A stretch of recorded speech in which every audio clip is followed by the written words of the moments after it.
Ukraine has allies, and those allies have provided it with weapons that not only devastate Russia's forces, but cost Putin billions of dollars in equipment losses. HIMARS, or High Mobility Artillery Rocket System, is one of those weapons. Its combination of pinpoint accuracy and devastating firepower has forced Russia to sacrifice enormous amounts of its equipment and people. How much? A staggering $1 billion worth of Russian weapons, and maybe more, have fallen victim to HIMARS strikes in 2024 alone. And even 3 years into his special military operation, Putin still hasn't figured out how to destroy these systems consistently, leaving Ukraine to run rampant with strikes that devastate Russia's army. So what is the HIMARS? Why is it so devastating to Russia? And why has Putin failed to take out the majority of these superb artillery systems? To answer those questions, we first need to get a little background on how many HIMARS Ukraine has and what these systems are capable of achieving. On January 1, 2024, Forbes military writer David Axe claimed that Ukraine has 39 portable HIMARS systems, capable of firing GPS-guided 227mm rockets at Russian targets. Germany bought 3 more of them for Ukraine a couple of months later, bringing the total to 42. Axe hailed the artillery system as being among the best in Ukraine's arsenal and revealed a shocking point. Though Ukraine had used these systems for almost 2 years, Russia had failed to take out a single one by the beginning of 2024. That would later change, but the point still stood. Russia knew that Ukraine had its hands on these dangerous weapons and it was desperately trying to destroy them. But with each failed strike came the loss of millions of dollars of Russian weaponry. Moscow would expend ammo trying to take out a HIMARS only to see it all go to waste when it missed. And those misses left the HIMARS free to launch its own attacks, with its barrages taking out everything from Russian troops and artillery to multi-million-dollar aerial defense systems. It's chipped away at Moscow's stockpiles, with each HIMARS attack costing Russia millions while its soldiers and drones desperately try to gather information about the artillery system's positions. And even when that information is gathered, the HIMARS has often been moved on from its previous placement, often under the cover of camouflage, so that it's ready to strike again. Make no mistake about it, Putin hates HIMARS. And you'll understand exactly why when you learn a little more about this powerful weapon. The HIMARS is an American-made weapon developed by Lockheed Martin and BAE Systems. The former is responsible for the artillery system itself, with the latter building the vehicle upon which the HIMARS is transported. That vehicle clues you to the fact that HIMARS is a portable artillery system that can be driven around, making it easy for Ukraine to transport it, position it, and then move it out of harm's way after it's conducted its strike. Lockheed Martin developed the weapon in 1996 with the concept of creating a mobile, multiple launch rocket system, or MLRS. The weapon's purpose is multifaceted. It can engage and defeat opposing artillery, as Ukraine has so ably proven during its fight against Russia, along with being capable of destroying air defense systems, personnel carriers, and supply depots. HIMARS launches its barrage of rockets before being moved away from the launch location at high speeds, forcing the enemy to scramble in a desperate and often failed attempt to locate it. In design, HIMARS is similar to the M270 MLRS, with the weapon itself using the same pods used in the M270, though it only carries one pod compared to the M270's pair. That's a purposeful choice, as only having one pod makes HIMARS light enough to be portable, meaning a sacrifice to firepower is made to enable the weapon to conduct multiple strikes without the enemy finding its position. HIMARS has proven versatile enough to be fired from sea. In October 2017, the US Marine Corps fired a HIMARS rocket from the deck of an amphibious transport vessel, the USS Anchorage, successfully striking a target on land. Ukraine isn't able to utilize this powerful naval capacity against Russia, but there's plenty more about HIMARS that makes it Ukraine's best artillery system. Each HIMARS carries and is capable of launching a 6-pack of rockets, with its armaments extending from standard MLRS rounds to the entire MLRS range of ammunition.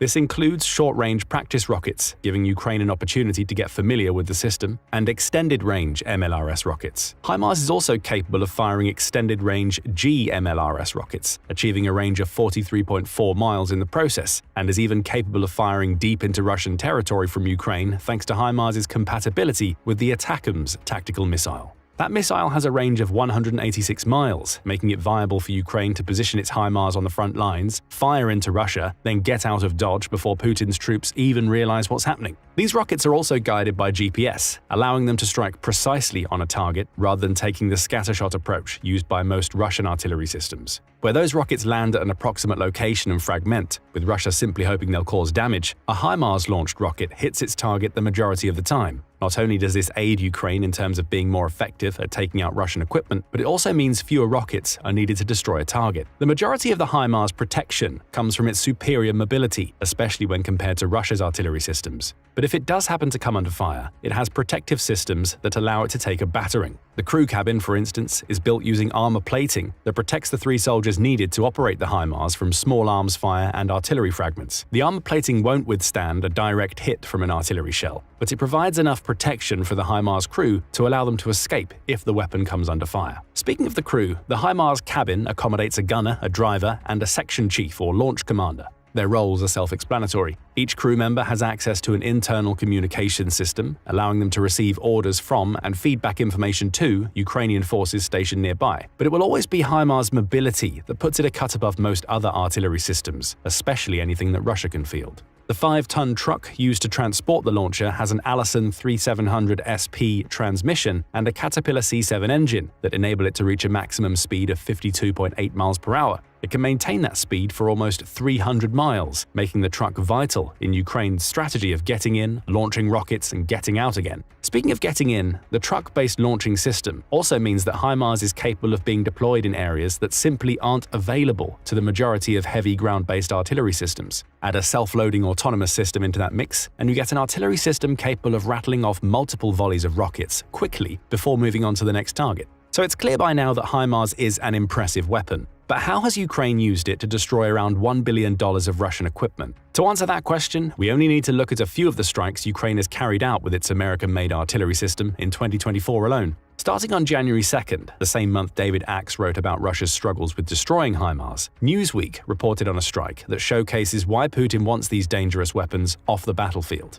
Ukraine successfully used HIMARS to destroy a Russian Buk M2 air defense system in the highly contested region of Donetsk. That aerial defense system is capable of striking at medium range, making it well suited to destroying Ukraine's drones and missiles. But it couldn't do anything about the HIMARS attack. Footage of the strike shows the Buk M2 in transit and within the sights of what appears to be a Ukrainian drone. As that drone shoots footage, it's likely sending detailed target information to the HIMARS. After a few seconds, explosions light up the road on which the Buk M2 is traveling, signaling a successful strike. Each of these Buk M2s cost around $30 million for Russia to make. Losing just one takes its eyes out of the sky, leaving Ukraine's drones and even its growing fleet of F-16s free to fly without worrying about incoming aerial defenses. There's much more. Around 6 months after this Buk M2 strike, Ukraine was targeting Russia's aerial defenses again. Only this time, it was taking advantage of HIMARS' long-range capabilities to attack an air defense installation in the Russian city of Belgorod. That installation was home to multiple S-300 and S-400 surface-to-air missile systems, with photos from the aftermath of the attack showing multiple vehicles and air defense systems on fire and belching smoke into the air. Russia, as it always does, threatened revenge on both Ukraine and the United States for allowing the use of HIMARS in Russia. I would like to warn American leaders against miscalculations that could have fatal consequences, warned Moscow's Deputy Foreign Minister Sergei Rybakov. For unknown reasons, they underestimate the seriousness of the rebuff they may receive. No rebuff came, at least against the United States. All Russia could do was sit back and watch as some of its prized aerial defense systems go up in smoke. We don't know how many S-300s and 400s this HIMARS strike destroyed, but we do know that a single S-400, along with a battery of its missiles, costs Russia $500 million, with S-300s costing between $120 and $150 million back in 2010. No matter which the HIMARS hit, and it could have hit both and several of each, that's hundreds of millions of dollars of Russian equipment destroyed in a single attack. July brought with it news of yet another successful HIMARS strike. Once again, using the now tried and tested method of having a drone locate a target before that asset is destroyed by HIMARS, Ukraine had a Pantsir S-1 anti-aircraft gun and missile system in its sights. Housed in a Russian complex about 18.5 miles south of Donetsk, the system was supposed to provide support for Russian forces on the ground as they tried to push into eastern Ukraine. It won't be able to do that anymore. Ukraine's Shadow Aerial Reconnaissance Unit located the Pantsir S-1 and delivered its coordinates to a HIMARS artillery unit. A pair of missiles were fired off, with the first damaging the anti-aircraft gun while the second set the entire weapon system on fire.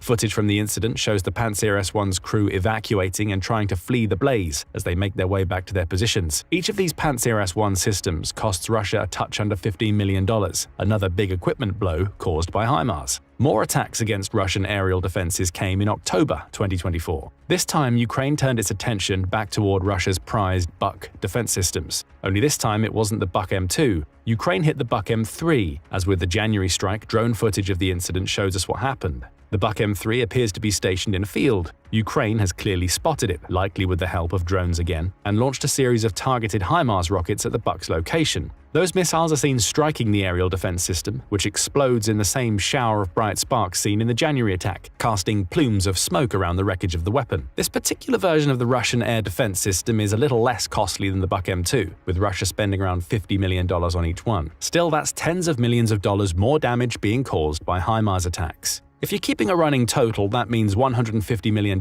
in Buk aerial defense systems lost and at least $650 million of S-300 and S-400 systems, assuming Ukraine only hit one of each in its Belgorod attack. Add the $15 million for the lost Pantsir S-1, and that puts us at around $815 million in 2024 alone from just a handful of attacks. Potentially more if Ukraine took out multiple S-300s and S-400s in Belgorod. Maybe $1 billion is an underestimate. Fast forward to November 2024 and Ukraine was at it again. Only this time, it wasn't targeting Russia's aerial defenses with HIMARS. It was taking out Russian soldiers. In a strike that demonstrated the versatility of Ukraine's mobile artillery system, Kyiv launched what Forbes writer David Axe called a ruthless double-tap barrage by Ukrainian rockets that may have killed or wounded dozens of Russian troops in southern Ukraine's Zaporizhia Oblast. The attack was initiated by a drone carrying out reconnaissance, which spotted a group of Russian soldiers huddled around their vehicles. Ukraine responded to the find by launching a trio of M30-31 rockets from their HIMARS, decimating the group. It then waited to see if any survived. When it became clear that some Russian soldiers had, as an evacuation team arrived, Ukraine launched a fourth rocket to take them out completely. Axe says the attack killed or wounded dozens of Russian soldiers. If we start at the low end of the scale, we can assume dozens means at least 24.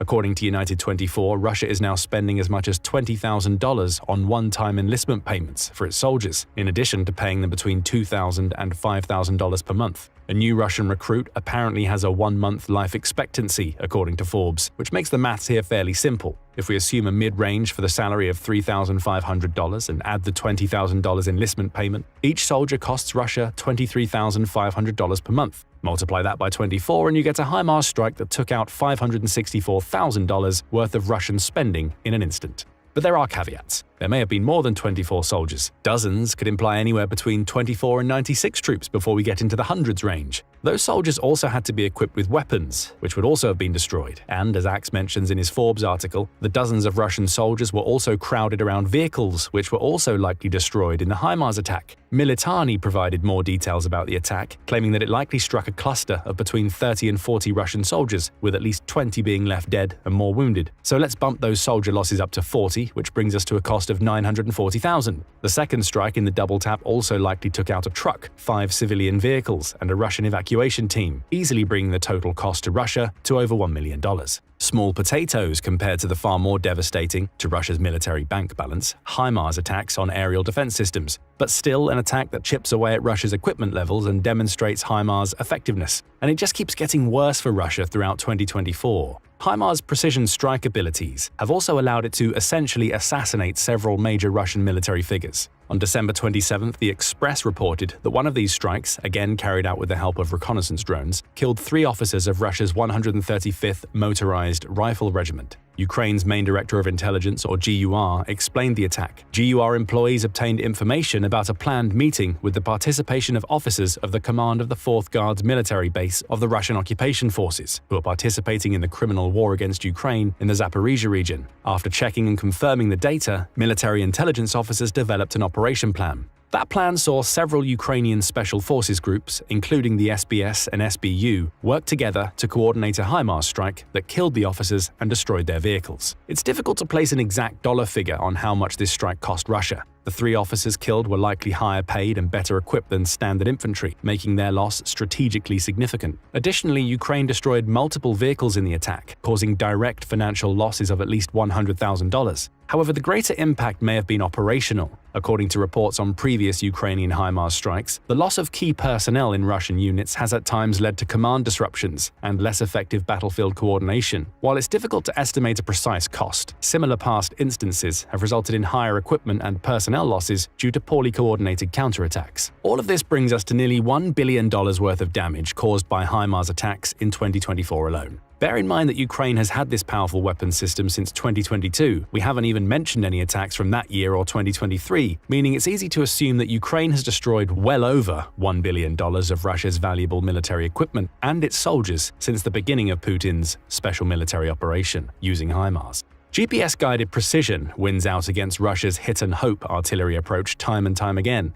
We conclude with a final question. Why hasn't Putin made destroying these Russia-draining mobile artillery systems a priority? Well, he has. It's just that he's been mostly unsuccessful in taking out any of the HIMARS Ukraine is using against him. Much of the reason for that comes down to what we've discussed already about the HIMARS. It's a highly mobile system that can be moved from place to place easily. By the time Russia identifies where a strike came from, the HIMARS is usually already on the move and out of the range of Russian artillery response. And even if the system stays in place long enough for Russia to attack with its own artillery, that's often not enough. Again, it's the precision versus scattershot approach. Most of Russia's artillery can only strike in the general area around the HIMARS while hoping for a direct hit. If that hit doesn't come, the HIMARS vehicle has the armor we mentioned earlier to deflect artillery fragments away from its crew. Still, Putin keeps on trying. After 2 years, he finally found success, but only a couple of times. March 2024 saw Russia manage to use a drone to track a HIMARS moving along the tree line of a road in Nikhanarivka, about 25 miles away from the front lines in Donetsk. Rather than rely on inaccurate artillery, Russia used a precise hypersonic Iskander to hit the HIMARS, setting it on fire.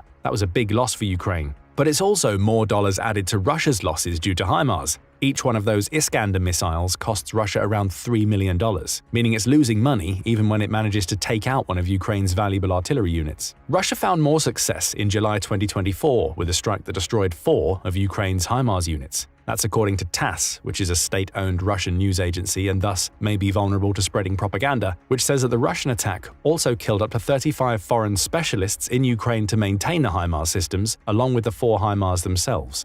So Russia is finally coming close to solving its HIMARS problem. But by now, the damage is done. Nearly 3 years has seen HIMARS cause well over $1 billion of damage to Russian weapons, equipment and people. In fact, the few attacks from 2024 we've discussed in this video came close to hitting that number, and may have exceeded it if we consider the indirect effects of Ukraine taking out so many Russian soldiers, officers and aerial defense systems. HIMARS is clearly valuable to Ukraine. But what do you think about this powerful precision artillery system? Should Ukraine's Western partners send more HIMARS so Ukraine can bleed Russia's military dry financially? Will Putin figure out how to get rid of the rest of Ukraine's HIMARS? Share your thoughts in the comments, and thank you for watching the video. Now go and check out Ukraine's perfect ambush, Russia falls into HIMARS kill zone, or click this other video instead.